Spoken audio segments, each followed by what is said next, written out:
Hi guys, it's Alex here and we're about to start a whole new series of Fightstorepro video reviews. Everybody's been asking for them, constantly asking for them. I know I started the vlog series, which I'm going to continue with, but today we're going to go back to our roots. I'm going to start with one that everyone's wanting, which is an update on the boxing gloves. So I'm actually going to be revisiting some of the gloves that I've reviewed in the past, but some of them have had a few updates. We've added one or two in, and you're going to see my opinions throughout.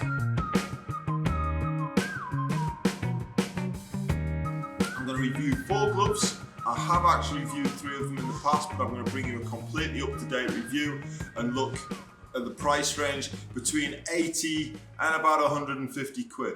So this is the higher end of the market, but I thought I'd start here as it's a really popular subject. So without further ado, I'm going to go through the gloves that we're going to review, and in no particular order. We have the Adidas 300 Hybrid glove, the Rival RS11V,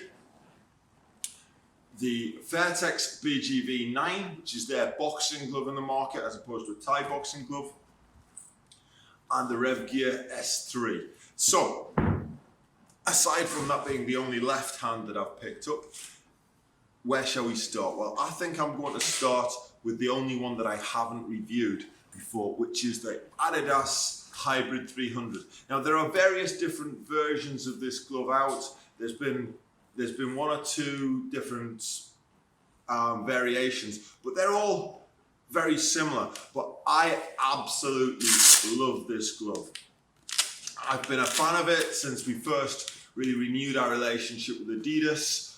The glove feels instantly soft. You can close your fist great, and it's got this long wrist coming to the back here, which I really like this on a boxing glove. I like it to have a long wrist strap, helps lock in your wrist, keep your wrist straight when you're striking.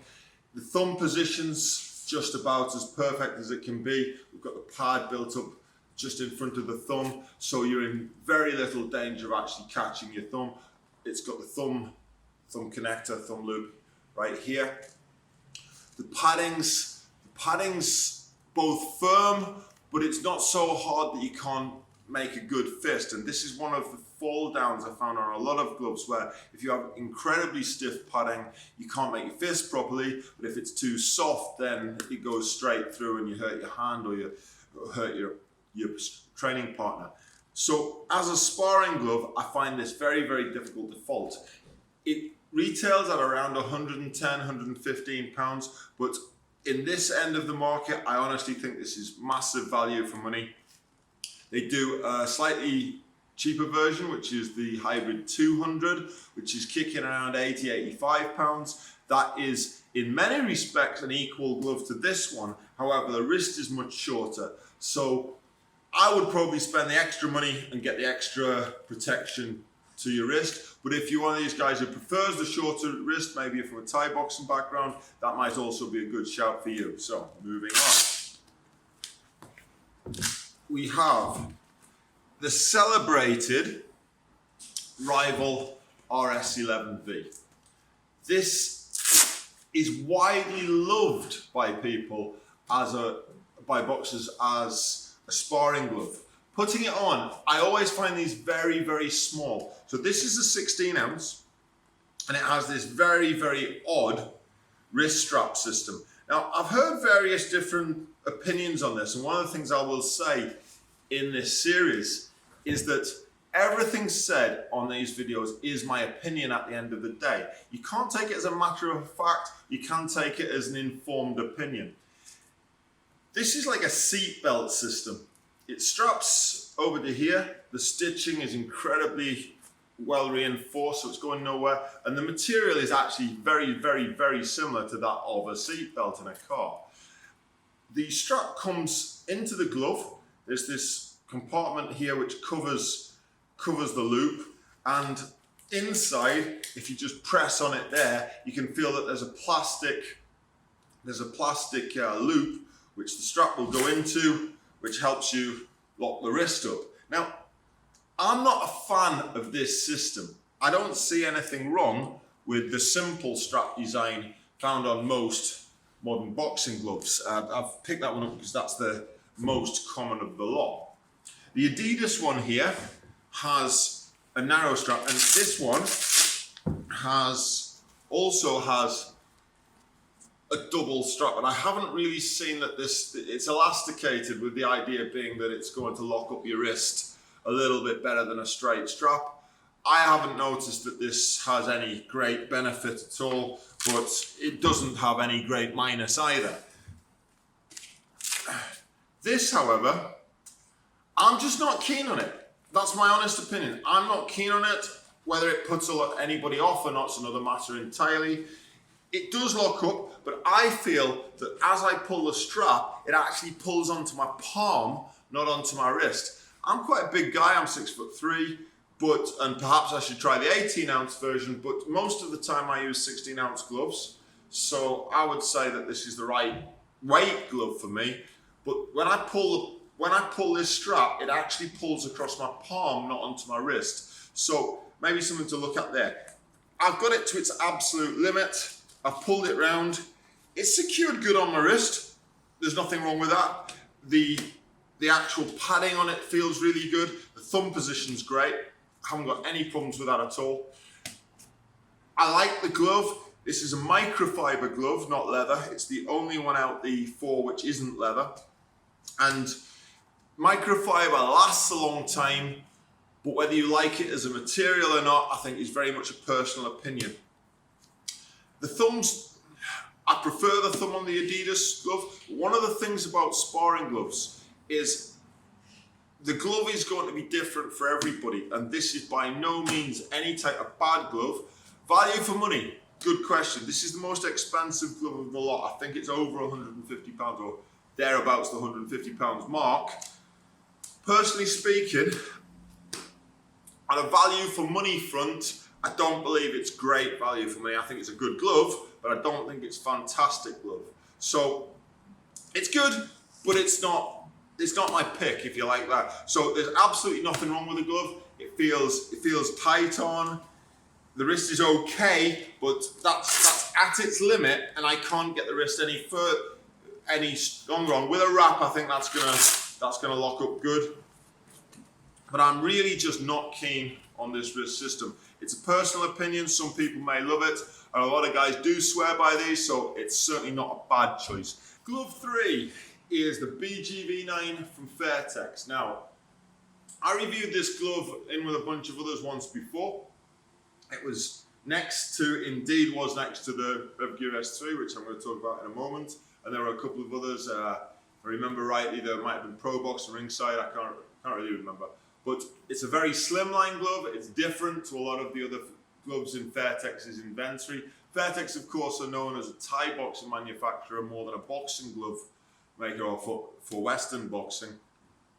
This is their entry for Western boxing. This is the glove that they've made to rival that of Adidas, rival Revgear, so on and so forth, Ringside.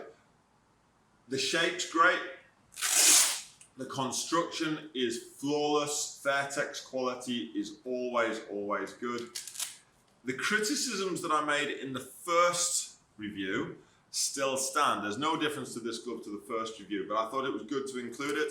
And I caught a bit of flack for the criticism I made of this glove. There's a lot of Fairtex fans out there, but I'm overall a Fairtex fan. I actually like Fairtex very much as a brand.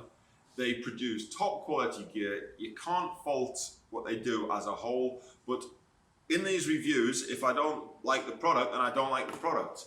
Now, I don't dislike this glove. I just don't think it stands up as well to the others. So that's number one. I used it in one of the videos I made at Shinobi Academy. Now, I used it because I picked up what was a 12-ounce glove. Good, it's great quality. There wasn't a lot of choice available in the back room, so I picked that one up.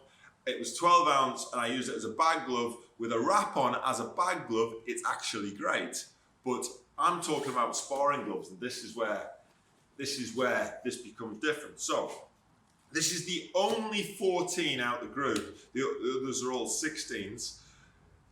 The first thing I don't like about this glove is the wrist strap. Now, it's not the strap, it's where the strap starts. I just don't see any reason to start it in the middle. I feel it should start over here and pull from the bottom. I made this on the first review, so I'm going to make a link to the first review. It closes up good, so there's no real criticism there. It just feels like it's pulling over the top, and it kind of just feels a little wrong. With a wrap, it's going to be fine. For a 14 ounce, this is the smallest weight glove of the batch, but I've got the most room in the hand compartment. If you see how much it moves here, I can put a full wrap on under this. So again, as a bag glove with a 12 ounce, it really worked. But as a sparring glove, it's very, very, very small on the outside, but it's got a lot of room on the inside, which kind of doesn't make sense, but it does when you find out how little padding it's got. So compared to the rival, the Adidas, and when I come to it, the S3, this has got by far and away the least amount of padding on the glove. And for a sparring glove, that's a bit of an issue. The two major reasons to have a good solid amount of padding on a sparring glove is to protect your hand, usually from the bony bits that you end up striking, people's elbows, to defend body shots, the head, the obvious places.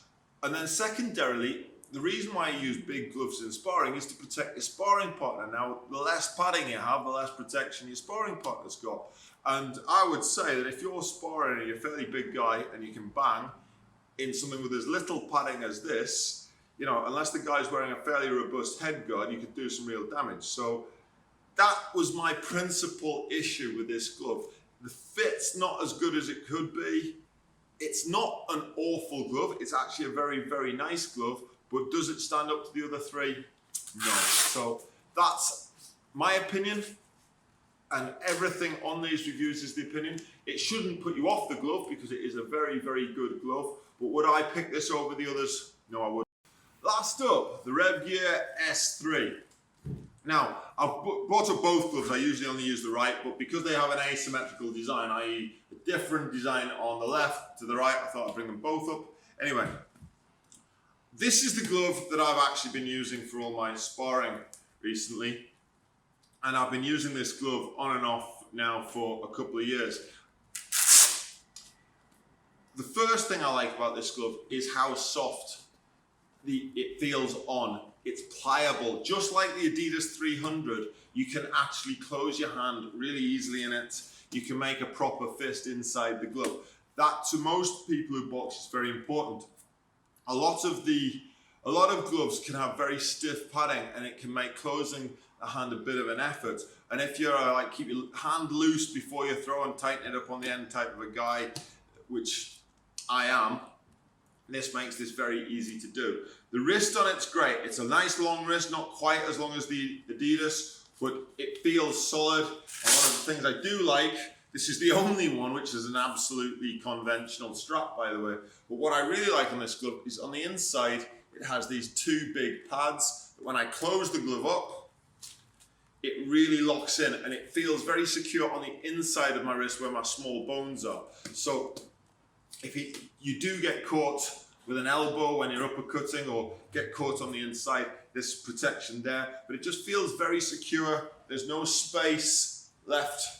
And certainly when I've got a wrap on, there's absolutely no movement there on the wrist at all, so I can keep good straight wrists. The thumb position feels as perfect as it could be. Its thumb sits nicely behind the knuckle. It's got the pad just as does all of them actually. All four of them have got this position very good, with the thumb right behind pad here.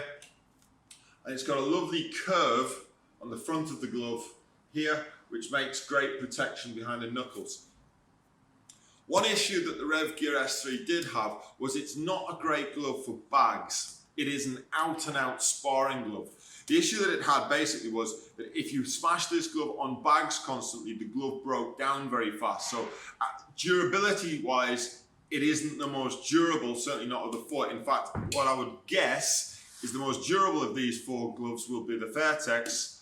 However, this ain't a bag glove, it's a sparring glove. And if you use it purely for sparring, I think this is a great pick. At £90, it's by far the cheapest of the four, which makes it incredibly good value for money. So my opinion hasn't changed. This glove is an excellent, excellent choice. And all boxers, mixed martial artists for their stand-up sparring should definitely take it into consideration. The downside, I think, of this glove is the graphic design. If you're either going to love it or you're going to hate it. If you like the big R, you like the Revgear across the front, then it's one choice. If you don't, then it's another. I think style-wise, it probably falls down a little, but it is a very comfortable glove. It's a very functional glove and does the job that it says on the tin. Would I make a pick as to which one I like out the best? Well, yeah, I'll do it. I like both of these gloves very much. I think if I was going to buy an all-round glove to do everything in, my pick would probably be the Adidas. If it was an out-and-out sparring glove, then I think I could go either way actually on these. If the 25 quid between the two makes a difference, the Revgear is an excellent choice, but there is absolutely nothing wrong with either of these. As I mentioned earlier in the review, I think a lot of people swear by the rival, and it might be a hand type thing, where this one doesn't work personally for what I am, a big guy, but for maybe smaller guys, 60, 70 kilo guys, this could be an excellent choice. And again, just to emphasize the point, I don't think this is a bad glove at all. I think this is a very, very good glove, but I just don't think it does the job quite as well as the other three. I hope you enjoyed this review. Please subscribe to the channel, leave your comments in the box, and hopefully we'll see you next time.